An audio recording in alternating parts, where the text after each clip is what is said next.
शाळेत जाण्याकरता नदीच्या वाहत्या प्रवाहातून जीव धोक्यात घालून जाण्याची वेळ पालघर जिल्ह्यातल्या काही विद्यार्थ्यांवर आली आहे। शाळेत जाण्याकरता 5 किलोमीटरचा पायी वळसा यांना घालावा लागतो।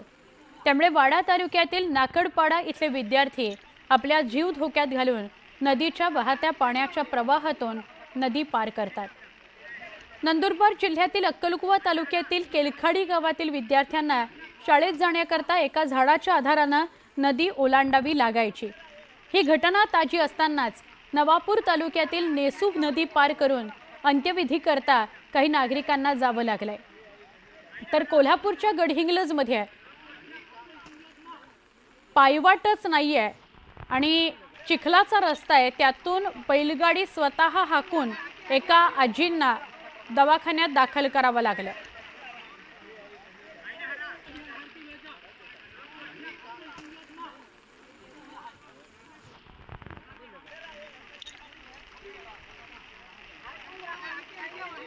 शाळेत जाण्याकरता नदीच्या वाहत्या प्रवाहातून जीव धोक्यात घालून जाण्याची वेळ पालघर जिल्ह्यातल्या विद्यार्थ्यांवर आली आहे। शाळेत जाण्याकरता 5 किलोमीटरचा वळसा पडतो आणि ते पायी पार करावं लागतं अंतर।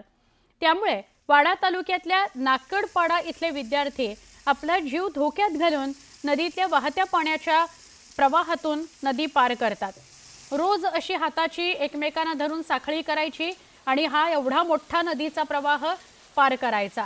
वाडा तालुक्यातील नाकडपाडा इथल्या विद्यार्थ्यांनी गारगाव इथल्या आश्रमशाळेत अभ्यासाकरता त्यांना जावं लागतं। पण विद्यार्थी राहत असलेलं गाव आणि शाळा हे अंतर 5 किलोमीटर असल्याचं आणि कमी असल्याचं कारण ते त्या विद्यार्थ्यांना आश्रमशाळेनं निवासी वसतिगृहात राहण्याकरता प्रवेश दिला नाही आणि त्यामुळे विद्यार्थ्यांना रोज 5 किलोमीटर चालत जा आणि 5 किलोमीटर चालत या असा प्रवास करावा लागतो।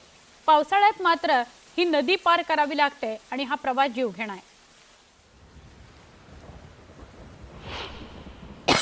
आणि तिथून गेला तर मग किती किलोमीटर तुम्हाला वाचते तुमचं?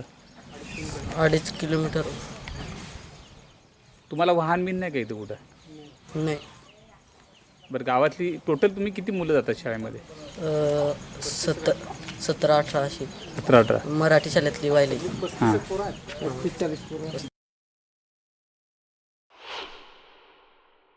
आमची सरकारकडे अशी एकच मागणी आहे की हा 2-2.5 किलोमीटर जाताना हा पोरांचा प्रवास आहे, हा त्या प्रवासाकडे जाताना पूल जर झाला तर पोरांना या जायला चांगली ही होईल असं, आणि ह्या साईडला जर इकड पूल नाही झालं तर पोरांची हैराणी होईल।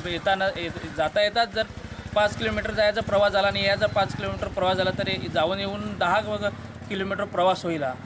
जर का सरकारने हा पूल जर बांधून दिला तर मुलांना चांगल्या सोयीसुविधा होतील आणि जीवघेणा प्रवास हा आहे मुलांचा। पावसाळ्यामध्ये नंदुरबार जिल्ह्यातली स्थिती खूपच विदारक आहे। अनेक ठिकाणी पूल आणि रस्ते नसल्याने ग्रामस्थांना जीव धोक्यात घालून प्रवास करावा लागतो। नंदुरबार जिल्ह्यातल्या अक्कलकुवा तालुक्यातील केलखाडी गावातल्या विद्यार्थ्यांचा शिक्षणासाठीचा झाडावरून कराव्या लागणाऱ्या जीवघेण्या प्रवासाबाबत न्यूज 18 लोकमतनं बातमी दाखवली होती, त्याची राज्य सरकारने दखल सुद्धा घेतली। नंदुरबार जिल्ह्यातील अक्कलकुवा तालुक्यातील केलखाडी गावातील विद्यार्थ्यांना शाळेत जाण्याकरता एका झाडाच्या आधाराने नदी ओलांडावी लागायची। ही घटना ताजी असतानाच नवापूर तालुक्यातील नेसू नदी पार करण्याकरता अंत्यविधी ही नदी पार करून जावं लागतं आणि मगच केला जातो। रस्ता तर बांधला, पण रस्त्यावर असलेल्या नेसू नदीवर पूल बांधला नाही। त्यामुळे नवापूर तालुक्यातील वागदा ग्रामस्थांना वागदा नाल्यावरून थेट पुराच्या पाण्यातून जीवघेणा प्रवास करावा लागतो। नवापूर तालुक्यातून ही गोष्ट समोर आलेली आहे। महाराष्ट्र गुजरात राज्याच्या सीमेवर असलेल्या या रस्त्याला दोन्ही राज्यांना हा रस्ता जोडतो।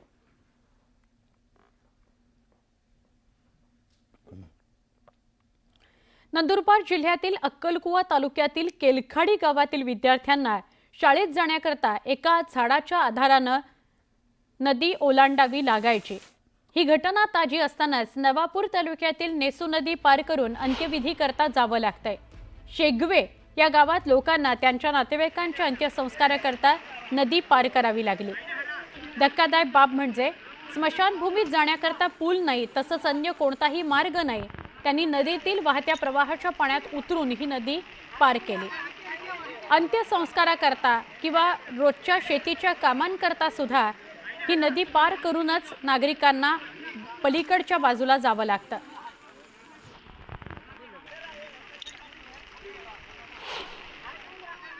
नमस्कार.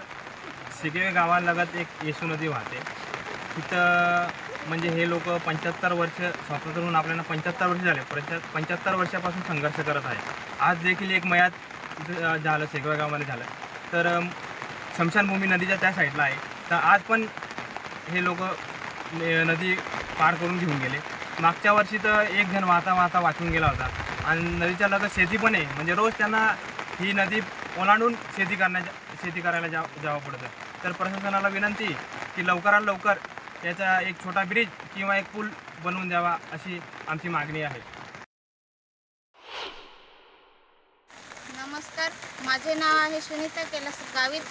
आम्हाला पाण्याला पूर आले की गावामध्ये मयत होतं किंवा आम्हाला बाहेर नदीच्या पलीकडच्या शेतात चारा कापायचं किंवा शेतात काही काम करायचं असेल तर आम्हाला उतरून जावं लागतं. जर जास्त पाणी सुटलं नदीला तर आम्हाला त्रास होतं. आता आमचे वय 32 वर्ष असेल. आम्ही याच गावात जन्मला आहे आणि याच गावात सासरवाडीला पण आहे. लहानपणापासून बघत आलं आहे. आता आमचे मुलं पण मोठे झाले आहे, तरी पण शासनाने आम्हाला काही इकडं पूल बांधून दिलं नाही आहे. रस्ता तर बांधला, पण रस्त्यावर असलेल्या नेसू नदीवर पूलच बांधला नाही. त्यामुळे नवापूर तालुक्यातील वागदा ग्रामस्थांना वागदा नाल्यावरून थेट पुराच्या पाण्यातून जीवघेणा प्रवास करावा लागतो. तसंच आणखीन एक चित्र याच नवापूर तालुक्यातलं समोर आलंय. महाराष्ट्र गुजरात राज्याच्या सीमेवर असलेला हा रस्ता या दोन्ही राज्यांना जोडतो.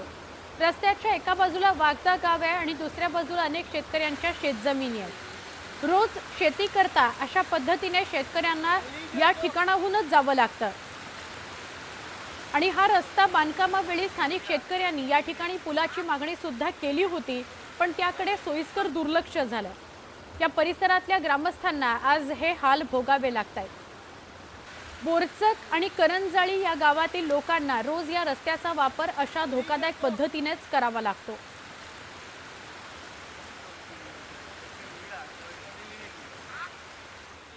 गडचिरोलीच्या भामरागड तालुक्यातील लाहेरी पलीकडच्या 10 गावातील आदिवासी नागरिकांना तुडुंब भरलेल्या नदी नाल्यातून जीवघेणा प्रवास करावा लागतो. पुलाचे बांधकाम पूर्ण न झाल्यानं नागरिकांवर ही वेळ आली आहे. भामरागड तालुक्याच्या अतिदुर्गम छत्तीसगड सीमेलगत असलेल्या गुंडेनूर या नाल्यावर पुलाचं बांधकाम सुरू आहे. हे बांधकाम अर्धवट असल्यानं दरवर्षीप्रमाणे याही वर्षी लाहेरी पलीकडील गावातील नागरिकांना आपला जीव धोक्यात घालून जलप्रवास करावा लागतो.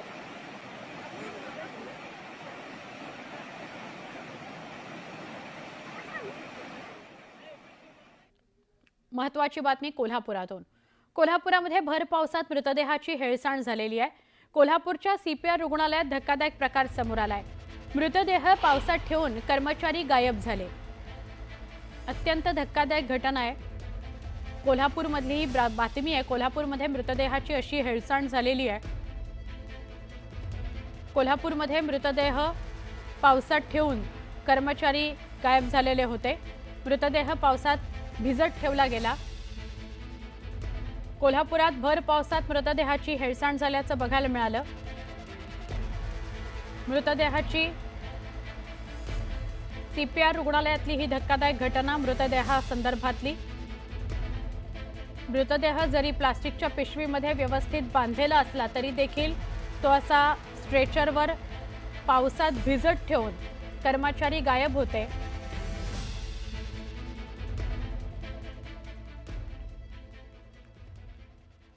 गडचिरोली जिल्ह्याचा अतिदुर्गम भाग असलेल्या बिनागुंडा या परिसरातील 10 गावातल्या नागरिकांना गुंडेनूरच्या नाल्यावर पुलाचं बांधकाम पूर्ण न झाल्यानं हाल सहन करावे लागत आहेत.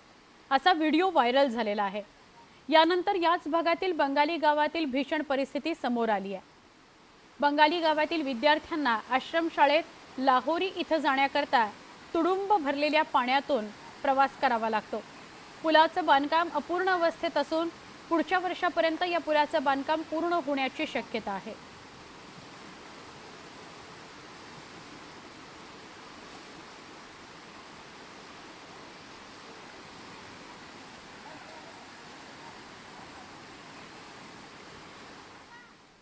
कोल्हापूरच्या गडहिंग्लजमधील बड्याची वाडी या गावात एका रुग्णाला चक्क बैलगाडीतून रुग्णालयात घेऊन जायची वेळ आली।